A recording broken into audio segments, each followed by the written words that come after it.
చూస్తున్నాం ఉత్తరప్రదేశ్ లో వర్షాలు బీభత్సం సృష్టిస్తున్నాయి. ఒక రాత్రిలోనే యూపీలో మొత్తం అతలాకుతలం అయిపోయింది. అయితే ఈ వర్షాల దాటికి ఏకంగా యూపీలో ఇప్పటివరకు 74 మంది మరణించినట్టుగా తెలుస్తోంది. ఇంకొంతమంది గల్లంత అయిపోయారు. ప్రయాగ్రాజ్, కాన్పూర్, దేహత్, ఫతేపూర్ జిల్లాలో భారీ వర్షాలు కురుస్తున్నాయి. ఇక పలు జిల్లాల్లో చెట్లు, విద్యుత్ స్తంభాలు పూర్తిగా నేలకొరిగిపోయాయి. కుండాపోత వర్షాలతో ఇటు లోతట్టు ప్రాంతాలు మొత్తం కూడా జలమయమైపోయాయి. భారీ వర్షాలతో జనజీవనం పూర్తిగా అస్తవ్యస్తమైపోయింది. యుద్ధ ప్రాతిపదికన సహాయక చర్యలకు సీఎం యోగి ఆదేశాలు జారీ చేశారు. అయితే వరద నీటిలో చిక్కున్నటువంటి వారిని రక్షించేందుకు రెస్క్యూ టీమ్స్ కూడా రంగంలోకి దిగాయి.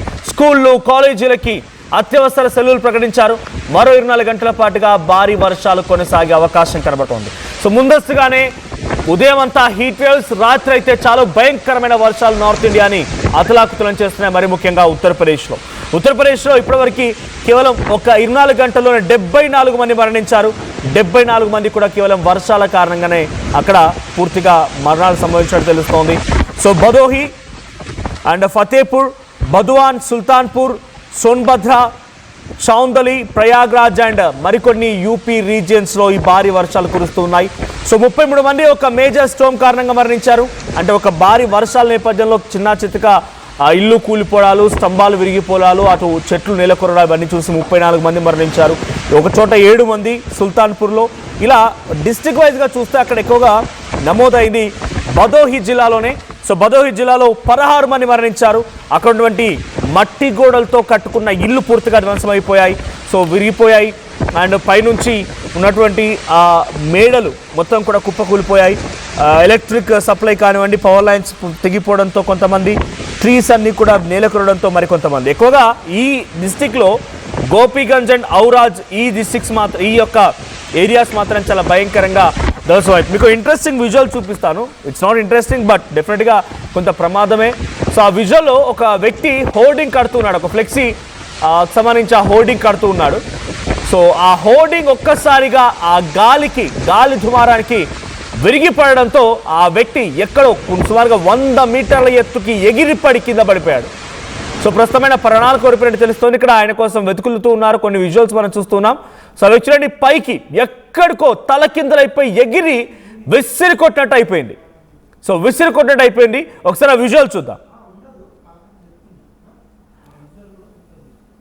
రైట్. సో ఆ విజువల్ మీరు చూడవచ్చు. ఆ విజువల్లో హోర్డింగ్ కడుతూ ఉన్నటువంటి వ్యక్తి ఒక్కసారిగా ఈ గాలి దుమారానికి ఆ హోర్డింగ్ విరిగిపోయింది, దూరంగా విసిరివేయబడింది. ఆ వ్యక్తి ఆ హోర్డింగ్ పై నిల్చొని ఫ్లెక్సీ కడుతూ ఉంటే చాలా దూరంగా విసిరేయబడ్డాడు, ప్రాణాలు కోల్పోయాడు. ఇదొకటే కాదు, ఫతేపూర్ జిల్లాలో 9 మరణాలు సంభవించాయి. అక్కడ కూడా చెట్లు విరిగిపోవడాలు, హౌసెస్ కొలాప్స్ అవడాలు, ఆ తర్వాత ఉరుములు మెరుపుల కారణం కూడా పలు చోట్ల పిడుగుపాటు కూడా పడి మరణించినట్టు తెలుస్తోంది. సో చాలా వరకు ఫార్మర్స్ థండర్ స్టార్మ్ కారణంగా అక్కడ మరణించారు. సో చాలామంది ఇళ్లలో నుంచి, అంటే వ్యవసాయ క్షేత్రం నుంచి తిరిగి వస్తుండగా ఈ ఘటనలు జరిగాయి. ఎలక్ట్రిక్ పోల్స్ ధ్వంసం అయిపోయాయి. ఇక బుధవాన్ డిస్టిక్లో 5 మరణించారు. అక్కడ కూడా సేమ్ సిచ్యువేషన్. చందోలి డిస్టిక్లో 2 మరణించారు.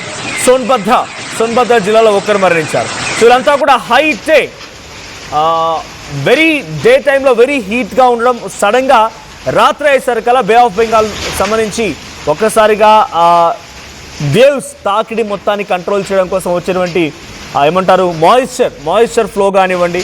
సో తర్వాత ఒక్కసారిగా భారీ వర్షం. So super cell like thunder clouds, intense down drafts, destructive straight line winds, cloud to ground lighting. So ఉరుములు, మెరుపులు, ఒక్కసారిగా భయంకరమైనటువంటి కారు మబ్బులు కమ్ముకోవడం, ఇంటెన్స్ డౌన్ డ్రాఫ్ట్స్, ఒక్కసారిగా భయంకరమైన వర్షాల కారణంగా అక్కడ ఉన్నటువంటి ఆ వాతావరణం మొత్తం కూడా చల్లబడిపోవడం, తర్వాత వరదల బీభత్సం కూడా సృష్టించిందంట. సో ఎగ్జాక్ట్గా మిడ్లో ఉన్నాం మనం. సో మిడ్ మే ఇప్పుడు వర్షాలు ఆల్రెడీ మొదలైపోయాయి. ఇది కేవలం నార్త్ ఇండియా వైపే కాదు, మరొక 3-4 రోజుల్లో తెలంగాణ ఇప్పటికే వాతావరణ మార్పు జరిగింది. మీరు చూడవచ్చు, బహుశా ఈ సమయానికల్లా గట్టిగా ఎండ కాస్తూ ఉండేది. కొన్ని జిల్లాల్లో తెలంగాణలో, ఆంధ్రప్రదేశ్లో కూడా మబ్బు పట్టుకొని ఉంది. సో ఏ క్షణమైన 2-3 రోజుల్లో భయంకరమైన వర్షాలు తెలుగు స్టేట్స్ కూడా హిట్ చేసే అవకాశం ఉంది. సో ఉదయాన్నంతా భారీగా అక్కడ హీట్ వేవ్స్ రావడం, సాయంత్రం సమయానికల్లా మళ్ళీ భారీ వర్షాలు నమోదవడంతో ఉత్తరప్రదేశ్ మొత్తం కూడా అతలాకుతలం అవుతుంది. కొన్ని విజువల్స్ చూద్దాం. ఉత్తరప్రదేశ్ ఇప్పుడు ఎటువంటి సిచ్యువేషన్ ఉంది అనేది ఆ వీడియో చూస్తే అర్థమవుతుంది.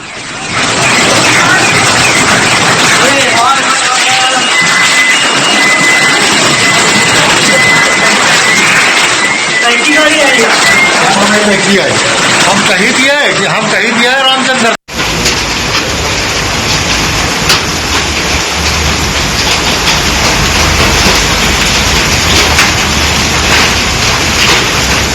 చెప్పడం చూసాం.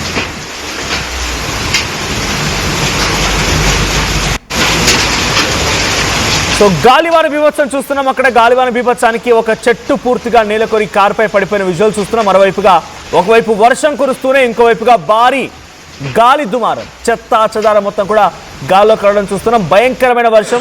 సో ఎక్కడ చూసినా ఆ ఎక్స్ట్రీమ్ ఆ గాలి దుమారం, ఒకసారి డస్ట్ స్టామ్ అంటూ ఉంటారు. గాలి దుమారంతో ఉత్తరప్రదేశ్లోని పలు ప్రాంతాల్లో భయంకరమైనటువంటి సిచ్యువేషన్ ఉంది.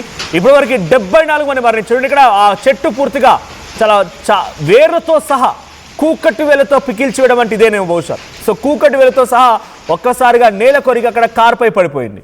సో ఈ ఘటనలో ఆల్రెడీ ఆ కార్లో ఉన్నటువంటి ఒక వ్యక్తి కూడా మరణించినట్టు తెలుస్తోంది. ఇంకోవైపు కంటిన్యూస్ రెయిన్ కురుస్తూనే ఉంది ఇంకా. సో ఒక జిల్లాకు సంబంధించి ఒక భదోహి జిల్లాలోనే సుమారుగా 16 మంది మరణించారు.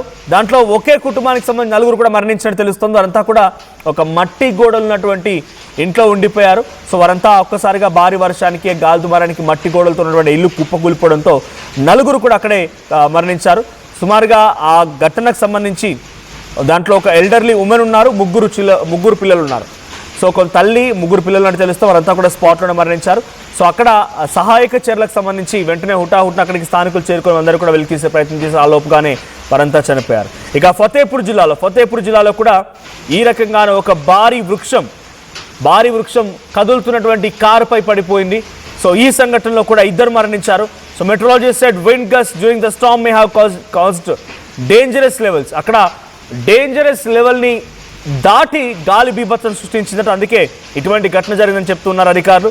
సో సుల్తాన్పూర్లో temporary wedding and pandal structure, అంటే అక్కడ కొత్తగా వివాహం చేసుకుంటున్నటువంటి కుటుంబం సంబంధించి అక్కడ మండపాన్ని ఏర్పాటు చేస్తే ఆ మండపం సడన్గా కుప్పకూలిపోయింది. దాని కింద 6 మరణించారు. సో మెటల్ ఫ్రేమ్స్ అన్ని విరిగిపోయాయి. ఎలక్ట్రిక్ వైర్లు ఆ మెటల్ ఫ్రేమ్స్పై పడిపోవడంతో అక్కడ 6 మరణించినట్టు తెలుస్తోంది. సో ఇంకొంతమంది చాలా తీవ్రంగా గాయాలయ్యాయి. సో కొత్తగా పెళ్లి చేసుకుంటున్నటువంటి ఆ మండపం కింద ఎలక్ట్రిక్ షాక్ సర్క్యూట్ కూడా జరిగింది. ఆ మెటల్స్ సంబంధించి ఆ వైర్లు అండ్ ఆ ఐరన్ మెటల్స్ అన్నీ కూడా. సో 6 మరణించారు, ఇంకొంతమందికి గాయాలయ్యాయి. ఇక బుద్వాన్ డిస్టిక్లో 2 పిల్లలే, కొన్ని క్షణాల్లోనే 2 అమ్మాయిలే. So rain soaked wall collapsed while they were inside the house. So same Budaun జిల్లాలో కూడా ఒక ఇల్లు కుప్పకూలిపోవడంతో అక్కడ 2 అమ్మాయిలు స్పాట్లోనే మరణించారు. సో ఇంకా చాలా వరకు వ్యవసాయ క్షేత్రాల్లో వ్యవసాయం కోసం వెళ్ళినటువంటి ఆ రైతులందరికీ కూడా ఉరుములు మెరుపులతో కూడిన భారీ వర్షాల కారణంగా పిడుగుపాటు కూడా పడిపోయి వాళ్ళంతా కూడా మరణించినట్టు తెలుస్తుంది. మొత్తంగా 74 మంది మరణించారు వివిధ కారణాల చేత. ఉత్తరప్రదేశ్లోనే కాదు, మరికొన్ని రోజుల్లోనే 3-4 రోజుల్లో మ్యాక్సిమం ఈరోజు ఆల్రెడీ వాతావరణం మారిపోయింది. ఇప్పటికీ వాతావరణ పరిస్థితి చూస్తుంటుంటారు. సో తెలుగు స్టేట్స్లో కూడా ఇదే మాదిరిగా వర్షాలు ముందస్తుగా రాబోతున్నాయి. ఈరోజు మే 14, అంటే మనం మిడ్ మేలో ఉన్నాం. మరొక 2-3 రోజుల్లోనే ఈ భారీ వర్ష సూచన తెలుగు రాష్ట్రాలకు కూడా ఉంది. అంటే ఈ స్థాయిలోనే గాలి దుమారం భయంకరమైన వర్షాలు కురిసే అవకాశం కూడా ఉంది. సో ఆల్రెడీ పంట చేతికి వచ్చిన రైతులు కళ్ళాల దగ్గర పంటని ఆరబోస్తూ ఉన్నారు. వాటిని వెంటనే అమ్ముకునే ప్రయత్నం చేయండి. ప్రభుత్వాలు కూడా వేగవంతంగా పంటను కొనుగోలు చేసే ప్రయత్నించాలి. మరి ముఖ్యంగా రైతులు ఎక్కువగా ఫైనాన్షియల్ లాస్ అయ్యే అవకాశం ఉంది కాబట్టి ఇక కొన్ని చిన్న ఇళ్లలో, అంటే ఆల్రెడీ పాతబడిపోయినటువంటి ఇల్లు కానీ, మట్టి గోడలు ఉన్నటువంటి ఇల్లు కానీ, శిథిలావస్థల ఇళ్ల నుంచి కొంచెం దూరంగా ఉండే ప్రయత్నం చేయండి. చెట్ల దగ్గర నుంచి దూరంగా ఉండండి. సో భయంకరమైన వర్షాలు 2-3 రోజుల్లో తెలుగు స్టేట్స్ని కూడా హిట్ చేసే అవకాశం ఉంది. ఈసారి ముందస్తుగా ఋతుపవనాలు ఎంట్రీ ఇస్తున్నాయని కూడా ఆర్టీఓ ముందుగానే చెప్పుకొచ్చింది. సో ఆ నేపథ్యంలో తెలుగు స్టేట్స్లో మరొక 2-3 రోజుల్లో భారీ వర్షాలు ఉండే అవకాశం ఉంది. ఉత్తరప్రదేశ్లో ఏ మాదిరిగా సిచ్యువేషన్ ఉందో అంతటి సిచ్యువేషన్ తెలుగు స్టేట్స్లో కూడా హిట్ చేయబోతుందా, ఏం జరుగుతుందో చూడాలి.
చిన్న చిన్న ఆనందాలు 35 ఏళ్లుగా నా జీవితంలో లేవు.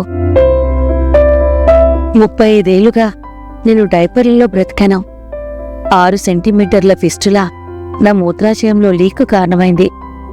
ఎవరూ నాకు సహాయం చేయలేకపోయారు. ఏఐఎన్యూలో వైద్యులను కలిసే వరకు. అక్కడ వారు రోబోటిక్ శస్త్రచికిత్సతో నాకు పరిష్కారం ఇచ్చారు. వారు నా ఆత్మవిశ్వాసాన్ని కూడా తిరిగిచ్చారు. Precision care makes it possible. The Center for Robotic Surgery at AINU